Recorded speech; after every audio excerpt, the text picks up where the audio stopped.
दोस्तों, welcome back to YouTube channel Pandit bros में। मैं नाम है लोकेश पंडित। मैं नाम है रोहित पंडित। तो दोस्तों, आज की वीडियो भी एक रिक्वेस्ट वीडियो होने वाली है, क्योंकि दोस्तों हमने पिछली वीडियो में मौलाना जरसीस अंसारी पर वीडियो बनाई थी, ई similarity between Hinduism and Islam. तो दोस्तों लोगों को बहुत पसंद आई है।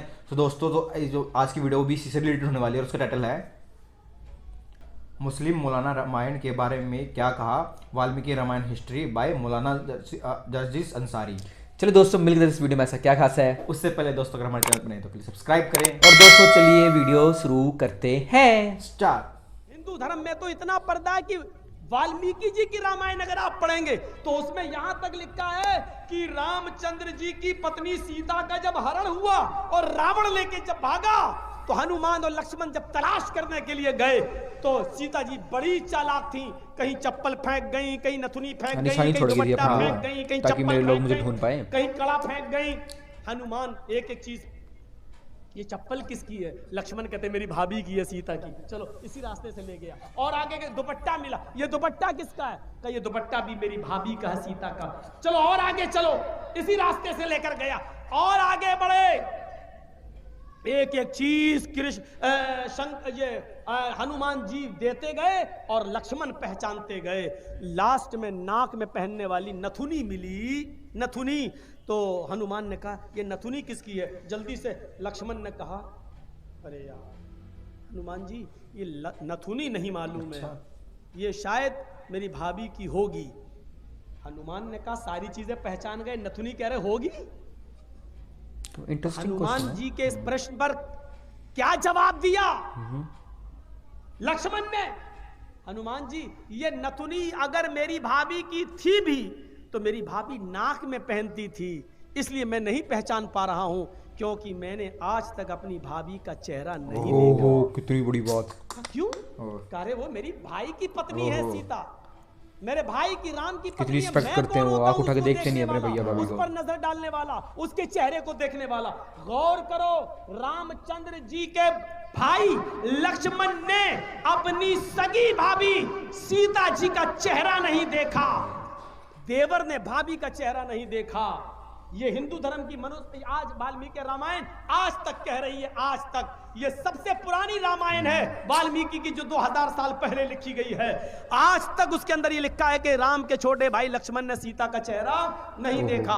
आज भी बहुत सी सभ्य समाज की स्त्रियां जब ट्रेनों में हिंदू की सफर करती हैं तो आप देखिए साड़ी पहनकर ऐसे लंबा घूंघट ऐसे मार। हाँ, ये तो रियलिटी है। तो चेहरा नहीं दिखाती चेहरा ट्रेनों में और बसों में। आज भी सभ्य समाज की उसी वाल्मीकि रामायण पर अमल करते हुए वो किसी को अपना चेहरा दिखाना गवारा नहीं करती। अल्लाह की मार ऐसी पड़ी, कल तक जो पर्दे का चेहरा छिपाने का मजाक उड़ाते थे, आज अल्लाह ने सबके चेहरे छिपा दिए। हाँ, बुर्का पहनना स्टार्ट करवा दिया। डालो मास्क अपने मुंह पर। और मास्क भी। बहुत बंदरियां बनी फिरती थी अमेरिकन, चुड़ैल जैसे मुंह लिए भेजे। ये खूबसूरत होती थोड़ी है आपको जैसा लगता है। अगर बारिश हो जाए ना सड़क पर बाजारों में तो इनका सारा क्रीम और पाउडर धुल जाएगा, इनकी औलाद इनको नहीं पहचान पाएगी कि मेरी अम्मा कहाँ गई। आप जिनके पीछा कर रहे हैं, ये तो लिपस्टिक और क्रीम और पाउडर से लगती है 60 साल। आपको यकीन बता, मेरे इलाके का वाकया बता रहा हूं मैं आपको। 60 साल की बुढ़िया ने पहन लिया बुर्का, और खूबसूरत बुर्का, डिस्को बुर्का, फूल उल चढ़े हुए। अब 60 साल की बुढ़ी बेचारी चल रही है, बुर्का देखकर एक नौजवान उसका पीछा करने लगा। इतना खूबसूरत बुर्का था वो, नौजवान उसका पीछा करने लगा, चलने लगा। इसने पीछे मुड़ के देखा, कोई लड़का मेरा पीछा कर रहा है, और लड़का ये समझा कि धीरे धीरे चल रही है, शायद मेरी वजह से लाइन दे रही है। वो अपने बुढ़ापे की वजह से धीरे धीरे चल रही थी, कमजोरी की वजह से। लड़का समझा लाइन दे रही है। थोड़ी देर के बाद जब ये आगे पहुंचा, लड़का और औरत, वो बुढ़िया समझ गई कि ये कमीना मुझे मेरे पीछा कर रहा है, तो उसने नकाब खोल दिया। खूबसूरत नकाब, बूढ़े लगे, नकाब खोल के कहती बेटा मेरा पीछा क्यों कर रहा है? मैं तो तेरी अम्मा की उम्र की हूँ। कब वक्त 2 घंटे की मेरी मेहनत बेकार कर दी है, हमें क्या मालूम खोदा पहाड़ निकली चुईया।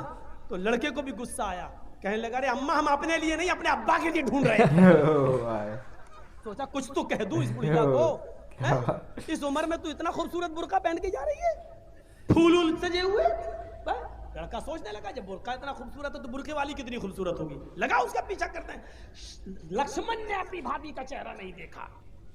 हर पढ़िए हदीस, अय अल्लाह के रसूल, अराइतल हमवा या रसूल अल्लाह, अय अल्लाह के नबी, देवर के बारे में आपका क्या ख्याल है? क्या मैं देवर से पर्दा करूं? एक ही घर में होते हैं, देवर और जेठ का आना जाना रहता है, ये तो है ही। हमारे अपने रिश्तेदारों का आना जाना रहता है। आय अल्लाह के नबी, क्या मैं देवर से भी पर्दा करूं? अल्लाह के नबी का जवाब ये था, हाँ, दूसरों से पर्दे में कुछ कमी हो जाए तो चलेगा, दूसरों से पर्दे में कोई कमी हो जाए तो चलेगी, लेकिन देवर से पर्दे में कमी नहीं होनी चाहिए। अलहमुल मौत, देवर तो भाभी के लिए मौत है, देवर तो भाभी के लिए मौत है। जिस देवर से सबसे ज्यादा पर्दा है, आज हमारी औरतें, हमारी माँ बहनें देवर से ही सबसे ज्यादा खुली होती हैं। जो मजाक शौहर से भी नहीं करती वो देवर से कर लेती हैं। और एक हम हैं, भाभी को घर पहुंचा दो, अपने छोटे भाई को कह रहे हैं भाभी को घर पहुंचा दो। और ऐसे ही ससुराल में हमारा हाल है। ससुर कह रहा है बेटा अपनी साली को जरा स्कूल छोड़ आओ। मामले दोनों तरफ से गड़बड़ हैं। हमने अपने भाई पर इतना भरोसा कर लिया। सऊदी अरब का वाकया सुने हो ना, जद्दा वाला, एक औरत बेचारी दर्द से कराह रही थी, दर्द से, और जद्दा के टैक्सी ड्राइवर बेचारा, उसको कोई कस्टमर नहीं मिला तो वो रुमाल मुंह पे डाल के लेटा हुआ था। जल्दी से औरत आई उसके पास, देखिए मुझे दर्द से हो रहा है, बच्चे की पैदाइश की तकलीफ, जरा कोई करीब के हॉस्पिटल में लेके चलो, मुझे जल्दी से इलाज के लिए जाना है। ड्राइवर ने देखा, टैक्सी ड्राइवर ने, उसने कहा भाई औरत परेशान है, पेट बड़ा, उसने जल्दी से टैक्सी खोली, आओ बहन बैठो, उसने जल्दी से बिठाया और चल दिया। जद्दा के हॉस्पिटल में लेके पहुंचा और उसमें एंट्री होती है, तुम लेके आए हो? हाँ, लिख दिया। अब ये बैठा है कि जल्दी से वो चेकअप करा के आए, तब हमें पैसा दे, जितना हुआ मेरे रियाल। उधर पता चला साहब उसको एडमिट कर लिया गया है, अभी वो 2-3 दिन रहेगी, आप उसके साथ आए हैं? इसने कहा जी। कहा ठीक है, उसको एडमिट कर लिया गया है। और उसने सोचा कि चलो अब हम चलें, 1-2 दिन के बाद आऊँगा, देख लूँगा अगर बच्चा अच्छा पैदा, अभी इतनी जल्दी छुट्टी थोड़ी हो जाएगी, डिलीवरी का मामला है, जब गुजरूंगा तब ले लूँगा पैसा। ऐसा वो चला गया। ये घर में जैसे ही लेटा, इशा के बाद सोया, फजर की नमाज जमात के साथ पढ़ने जाता था और फजर के बाद टैक्सी चलाता था। फजर की नमाज पढ़ के जैसे ही घर आया, इसकी बीवी ब्रेड और आमलेट बना के लाई, टेलीफोन की घंटी बजने लगी इसके घर पर, क्योंकि जब रजिस्टर पे जब इसने औरत को छोड़ा तो अपने घर का मोबाइल फोन और नंबर सब लिख दिया था। फोन फला बोल रहे हो जी? भोपाल के रहने वाले थे ये लोग, टैक्सी चलाते थे 20 साल से सऊदी अरब में, जद्दा में। अच्छा तुम यहाँ अपने घर पे आराम कर रहे हो? का क्या हुआ? अरे कल तुम अपनी बीवी को हॉस्पिटल में छोड़ के गए हो ना, बच्चा हुआ है लड़का, आओ और अपनी बीवी को लेके जाओ यहां से। कहता है डॉक्टर दिमाग तुम्हारा ठीक है? बीवी? अच्छा हुआ ये फोन मैंने उठाया, कहीं मेरी बीवी ने उठाया हुआ होता तो कयामत आज ही आ गई होती। आ रहे हो या मैं पुलिस भेजूं तुम्हारे घर? जिस औरत को यहाँ एडमिट कराने आए हो उसने कहा वही मेरा शौहर था जो यहाँ छोड़ के गया है। मैं आ रहा हूँ, तेरा सत्यानाश जाए चुड़ैल डाइन। उसने टैक्सी चलाई और धर भलाई का जमाना नहीं आज तो। चला गया। कहने लगा ए क्या बदतमीजी है? उसने कहा तुम मुझे छोड़ के चले गए, तुम्हें शर्म नहीं आई? मैं कितनी परेशान रही। रोना शुरू कर दिया। औरत के आंसुओं में भी बड़ी ताकत होती है। वो कहने लगा ये क्या बदतमीजी है? डॉक्टर साहब ये मेरी बीवी नहीं है। डॉक्टर साहब नोक झोंक तो सब घरों में हो जाती है, थोड़ी सी लड़ाई हो गई, हमें यहाँ छोड़ के चला गया। नहीं मैं ये बेटा अरे मेरा नहीं है। चलो अपने घर के झगड़े अपने घर में खत्म करो, चलो। उसने कहा ऐसा है चेकअप कर लो।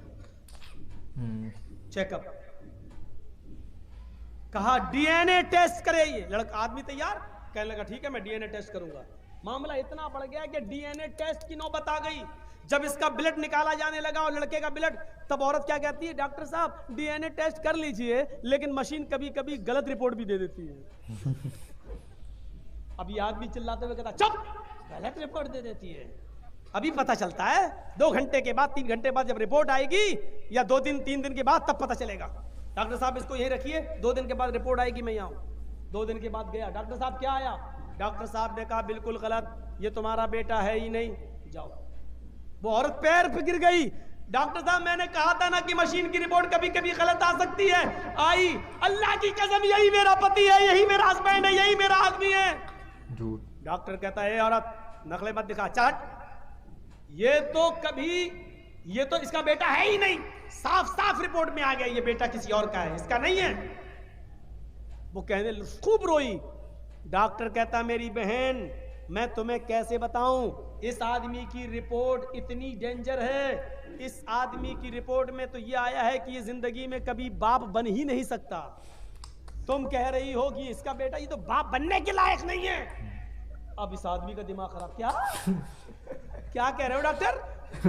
कहा तुम बाप नहीं बन सकते हो। भाई सॉरी भाई वैसे देखा जाए तो जो मौलाना जरसीस अंसारी है, इनको जो बताने का तरीका काफ़ी इंटरेस्टिंग है। मतलब जिस तरह से बताते हैं, मतलब लगता है कि सुनते जिस तरह से मतलब वो फिजिकली मतलब एक्टिंग करते हैं, मतलब बताते हुए मतलब मज़ा आ जाता है। हाँ मतलब उनकी जो मूवमेंट होती है, उनको बोलने का तरीका होता है, जैसे डांटना जैसे एकदम से एक्टिव होकर डांट देते हैं किसी चीज़ को, मतलब किसका एकदम से झटका दे के बोलने का तरीका, मतलब ऐसा लगता है कि बंदा कोई मतलब स्कूल में कोई प्रिंसिपल है ना, मतलब हमें टीचिंग दे रहा हो और ऐसे डरा के दे रहा हो, मतलब अच्छी तरह अच्छा लगता है सुनने में। हाँ, जो इन्होंने वाक्य बताया जो रामायण का, मतलब कितनी पुरानी रामायण है, और मतलब ये भी जो अभी बीच मतलब जो कोविड में मतलब जो कोविड फैला हुआ था, मतलब उसमें जो रामायण मतलब दूरदर्शन पर दिखाया था, और वो मतलब हिस्ट्री में मतलब नंबर 1 पे आ गया, मतलब उन्होंने एक रिकॉर्ड तोड़ दिया था मतलब रामायण ने। हाँ मतलब उनको बताने का तात्पर्य था ये था कि जैसे कि देखो उस टाइम में मतलब कि रामायण में इतनी मतलब पवित्र उस कथा में लोग मतलब कि उनके जो देवन है उन्होंने अपनी भाभी का चेहरा ही नहीं देखा था, मतलब कितनी बड़ी बात है। और आज के टाइम पे लोग तो मतलब कि कोई भेदभाव नहीं, कोई किसी का कुछ नहीं, और अल्लाह अभी भगवान ने उनको देख के उनका मार्क्स बना दिया, उनको एक सबक सिखाया। देखो पहले मैं आप कैसे रिस्पेक्ट करते थे, आज कोई रिस्पेक्ट ही नहीं करता किसी चीज़ की। हाँ, और बीच में उन्होंने मतलब 2 किस्से भी सुनाए काफ़ी अच्छे। मतलब एक बुढ़िया का मतलब वाक्य था, मतलब जो यूँ कहते हैं मतलब एक बुढ़िया ने मतलब इतना महंगा मतलब वो बुरखा पहन रखा था, मतलब इतना चमक धमक वाला, और एक लड़का उसके पीछे चला जाता है। फिर उन्होंने एक किस्सा भी बताया, फिर लास्ट में जब उस बुढ़िया ने मतलब मुँह काप खोला, मतलब तो वो बोला कि मतलब कि तुम मेरा पीछा ही कर रहे हो। फिर वो भी लड़का भी बोला कि ये मैं अपने अब्बू के लिए ढूंढ रहा था। मतलब काफ़ी मतलब फनी वे भी लगाई हमें। हाँ, और दूसरा वाक्य जो सुनाया था वो वाक्य तो बहुत ही शर्मनाक वाक्य था, मतलब कि वो वाक्य में कुछ मतलब कि जैसे कि आंसू वो बात होगी किसी की भलाई करो, उल्टा फंस गए वो भलाई करके। और जैसे कि उस बंदे ने इतनी हेल्प करी बना और हेल्प कर दिया, एक तो हेल्प करके भी बुरा बना और हेल्प नहीं करता तब भी बुरा बनता, बेचारा बंदा फंस गया, और ऊपर से बेचारे की रिपोर्ट भी आ गई, और ये तो बहुत बुरा हुआ उसके साथ। सो दोस्तों ये थी मेरी आज की वीडियो, आपको पसंद है तो प्लीज लाइक करें, शेयर करें, सब्सक्राइब करें, और दोस्तों कमेंट सेक्शन में जरूर बताएं कि हम नेक्स्ट वीडियो किस चीज़ पे बनाएं। नमस्ते नमस्ते दोस्तों।